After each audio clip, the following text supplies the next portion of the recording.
Caros irmãos e irmãs em Cristo Jesus, nós celebramos o quarto domingo do tempo comum, no qual ouvimos da Palavra de Deus estes preceitos que nos recordam do profetismo na igreja, no profetismo no povo de Israel, de como o Senhor enviou os seus profetas para preparar a vinda do Messias Salvador. E de como o povo devia ter o critério, e esse critério continua válido ainda nos dias de hoje, de como descobrir se alguém realmente é um profeta ou fala em nome próprio ou em nome de algo ou alguém que não é Deus. Senhor Deus diz: porei na boca do profeta as minhas palavras, e ele lhes comunicará tudo o que eu lhe mandar. Eu mesmo pedirei contas, e quem não escutar minhas palavras, que ele pronunciar o meu nome, pedirei contas. Também o Senhor nos diz que se o profeta falar algo que não foi mandado falar, ou falar em nome de outros deuses, este profeta deve morrer. Ou seja, era um falso profeta. Nós, especialmente no Brasil e na América Latina, ouvimos muitas vezes, e ainda ouvimos até hoje, que a igreja deve ser profética. Sim, a igreja é profética, ela realiza a profecia da vinda do Senhor e Salvador. Mas o que significa isto? Muitas vezes é deturpado, dizendo que profetismo é apenas denúncia dos males sociais. A denúncia dos males sociais também é profetismo. Mas o que colocar no lugar dos males sociais? Senão, indicar quais são as razões de por que estamos assim, por que há tanta corrupção entre nós, por que há tanto crime, por que há tanto roubo, por que há tanto desgaste e não temos mais nenhum crédito a dar às instituições. Não basta apontar outro caminho, e não serve apontar outro caminho que não seja o caminho do Evangelho. Por isso dizia: muitíssimos deturpam quando falam em igreja profética. Quando falam em igreja profética, com esta linguagem bíblica tão bela, servem-se apenas para anunciar programas e sistemas políticos que não são do Evangelho. Programas e sistemas políticos que combatem Cristo, combatem a igreja, combatem a liberdade. E por isso vemos tantos e tantas aí seduzidos por defender os seus falsos deuses, até mesmo dentro da igreja. Defender os seus messias corruptos, defender os ladrões que elegeram, e chamam isso de profetismo. Isso não é profetismo, isso é aquele tipo de falso profeta que a palavra de Deus hoje nos deixa bem claro. A palavra de Deus não pode ser manipulada, não pode ser torcida para apresentar qualquer programa político e partidário. Quando qualquer um de nós, qualquer um de vós ouvir isso, fujam, aí estão os falsos profetas. E entre estes falsos profetas encontramos bispos, padres, leigos, que se dizem engajados, na realidade estão engajados apenas em defender partidos políticos e ladrões de partidos políticos. Fujam destas igrejas, denunciem estes falsos pastores e não se preocupem, porque a justiça de Deus os alcançará. E vai ocorrer aquilo que a palavra de Deus diz: mais cedo ou mais tarde eles vão morrer, vão definhar, vão separar-se da igreja. Como aconteceu e acontece com tantos hereges, defensores de partidos políticos no Brasil, que hoje estão fora da igreja. Já foram cortados os seus ramos da videira verdadeira, mas continuam ainda infestando, especialmente a igreja no Brasil e na América Latina. Eles não falam em nome de Deus, eles não falam em nome da igreja, seja quem forem. Portanto, o critério é a profecia. Aquilo que o profeta fala em nome de Deus. E nenhuma profecia é para interpretação particular. Assim nos ensinam os apóstolos. Nenhuma profecia é particular. Fujam também daqueles que manipulam a palavra de Deus e dizem que em meio de uma assembleia tem uma profecia a dar a um irmão. Mentiroso, não fala em nome de Deus. A profecia, como os carismas, os dons que Deus dá a alguns de nós, é para o bem comum de todos. Deus não fica mandando recadinho particular para ninguém. Quem pregar isso está pregando está pregando o contrário do que ensina a palavra de Deus. Nós também ouvimos que é importante, é imprescindível, é essencial que, como povo de Deus, ouçamos o que o Senhor tem a nos dizer.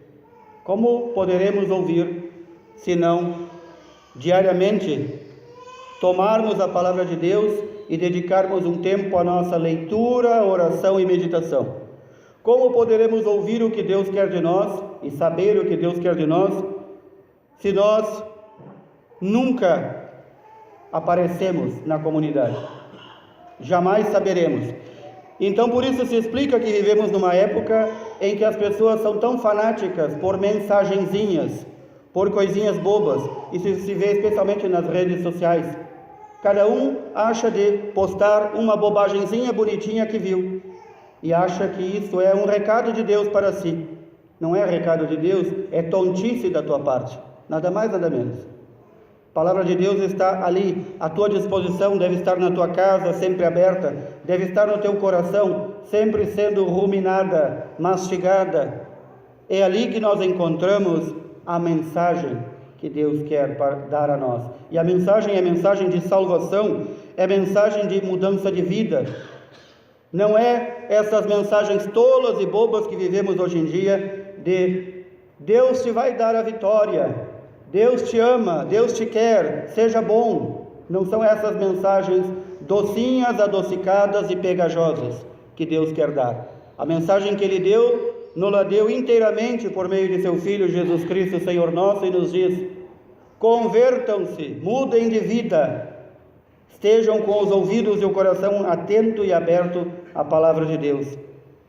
Nós ouvimos também isto no Santo Evangelho.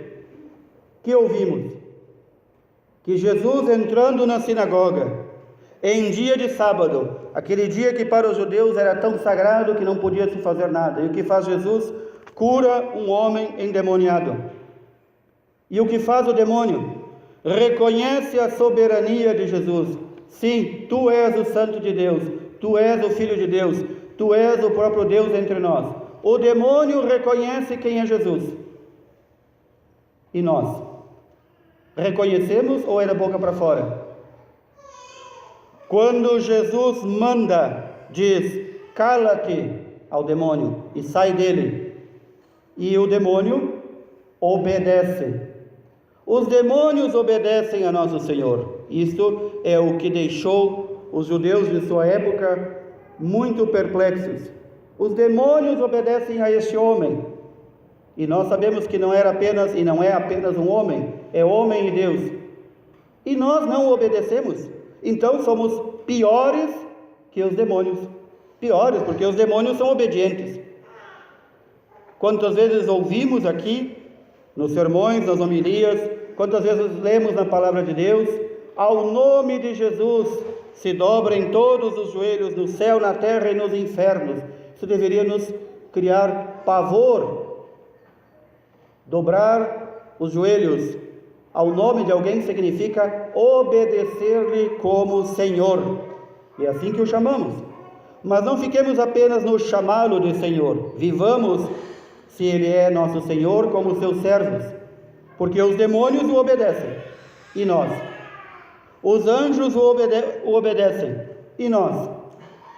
Nós ainda vamos encontrar desculpas para não viver aquilo que o Senhor quer. Ainda ontem, preparando as famílias que hoje trouxeram suas crianças para o batismo, eu lhes dizia: quantas vezes nós dizemos que amamos a Deus? Da boca para fora, que não tem nenhum valor. E quantas vezes a nossa geração e a geração anterior, que falhou na evangelização, falhou gravemente em transmitir a fé. E por que falhou? Porque no dia do batismo prometeram a Deus que viveriam como verdadeiros cristãos, verdadeiros filhos de Deus, e que transmitiriam a fé que receberam. Por isso falhou, porque já mentiu no primeiro dia. E então Nós vivemos numa geração que pensa que porque Deus é bom, Ele é bobo.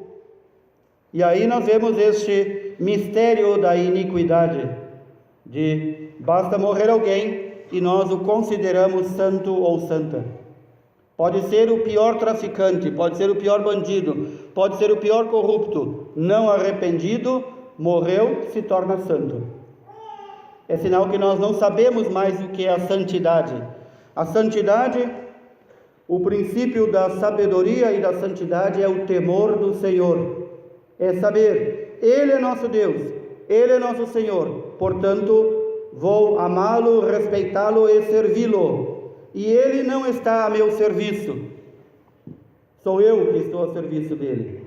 Portanto, há uma grande diferença e modo de vida entre viver como um cristão e viver como um pagão. E dentro dos diversos carismas que o Senhor deu à sua igreja, hoje nós ouvimos São Paulo falar sobre o carisma do celibato. Que é o celibato, para quem não conhece essa palavra tão técnica? É o homem, a mulher que, por pedido de Deus e por vocação, escolheram permanecer solteiros toda a sua vida para dedicar a sua vida ao Senhor. Assim nós, sacerdotes, religiosos e religiosas.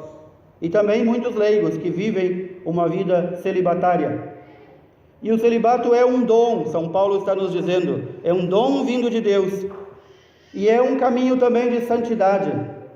Isso não desmerece o caminho do matrimônio, mas mostra que são dois caminhos santos, se vividos santamente. Por isso, diz São Paulo, a mulher que é casada está preocupada em como agradar o seu esposo, preocupa-se com as coisas do mundo, encontra-se dividido. O homem que é casado preocupa-se em como cuidar dos filhos, da esposa, das coisas do mundo, encontra-se dividido. Porém, ele e ela devem encontrar tempos e momentos para servir o Senhor. E sua vocação não é menor que aquela que procura viver com o coração não dividido, somente para o Senhor. E por que a pregação do celibato, a pregação da vida religiosa e sacerdotal é importante? Porque nós vivemos numa época em que, se há um Deus, além do dinheiro, é o Deus do sexo, do qual muitos já embarcaram e de cujas amarras muito dificilmente sairão. E, portanto, o Deus deles, como diz São Paulo, é o estômago. Significa todos os baixos instintos. E estes já não conseguem nem sequer viver para o esposo, para a esposa, para os filhos, mas vivem para si mesmos. Vivem para si mesmos, fazendo do outro um objeto, vivem para si mesmos, fechados e estéreis. E nós vemos que vivemos numa sociedade mergulhada nisso.